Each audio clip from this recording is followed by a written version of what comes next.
Day number 6. Quarantine. I'm feeling better today.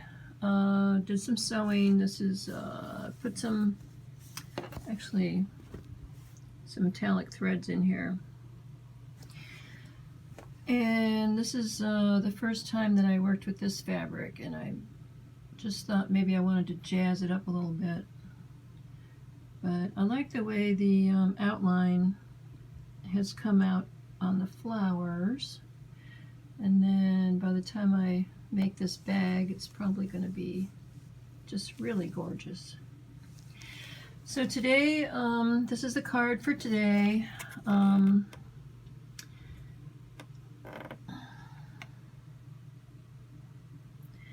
thing I got from this card is that God's got our back.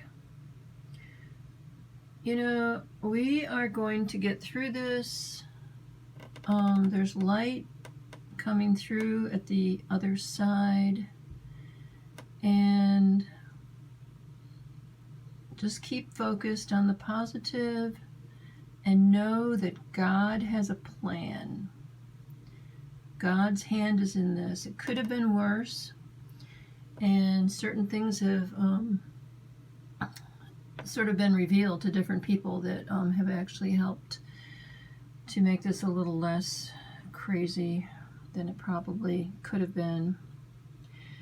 But I just got done watching an update from Simon Parkes, and he basically said that he's going to do like an update every day, just for like a half an hour, because everything's changing so fast. And his group, it's called Collective Consciousness. They're asking for his I guess reassurance and input into what he knows, because he's got a lot of contacts. And then I watched a lot of videos today, and so I'm taking a break from that right now. But yesterday I ran out of a couple of my meds, and I thought I had ordered them from the pharmacy to be sent, but when I called up to find out if if my request had gone through, and they didn't have any record of it. So when I was on my chart, making my request for these are some of the heart meds I take, they said they didn't have any record of it. So I guess maybe since it was the first time I was trying to get them delivered by the mail, that I didn't hit the right button or something like that. It's pretty dreary out here. So, but the other part of that story is that I ended up going out to the pharmacy at 10 o'clock last night, because luckily they're open 24/7 now, and they had all my meds ready for me when I got there. And so I think I went a day and a half, maybe 2 days, without the stuff that helps to keep the rhythm, because I had the heart valve replaced 10 years ago, the aortic valve, and that was because I was born with a bicuspid aortic valve, and it calcified, and I was gonna die. So, but when I told my dad that I was gonna have to have my valve replaced and have open heart surgery, he's very, very strong man of faith. And so I know I've told this story quite a few times to different people, but he took my hands in his, and he said, God has a plan for you. He won't let you die. I'm like, oh, thanks, Dad.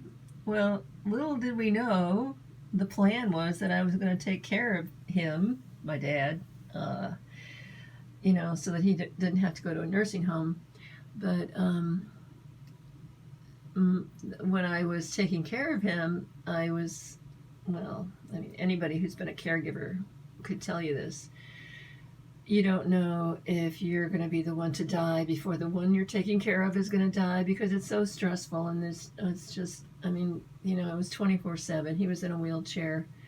He was such a sweetheart, but I didn't have a life. You know, I was just like so frustrated. So anyway, my heart went into AFib, and I knew it immediately. Within 24 hours, I knew, and so they put me on blood thinners right away. And anyway, I ended up getting an ablation, but now I'm on meds to help keep my my heart in rhythm and, you know, stay calm. I tend to be a fairly calm person anyway. So let's see, there was something else I was going to say. Oh, one of my long time hair clients, I've known her since the 90s. She got a haircut every 4 weeks, you know, so I've been very close to her. And she's gone through a lot of health issues. She's 10 years older than me. And so she called me on the phone today, and we had a nice conversation, and she asked me if I could come over sometime next week and do some haircuts at her house. And I was like, oh yeah, sure. That's kind of amazing, because I haven't had anybody else call me for that yet. So, but she's in quarantine too, so her whole family is very safe, and I've been to her house before and everything. In fact, I helped her get a wig after she had her hair fall out from chemo. So it was kind of fun as a hairdresser to go with her and help her pick out her wig and everything. So that happened, and then I'm waiting to hear from a couple of my other friends about what's going on in their life. Been sending out a couple of text messages. But anyway, I haven't been that hungry. I don't know why. Jesse's eating again. So, well, I haven't got anything else to say. So, we'll check in tomorrow.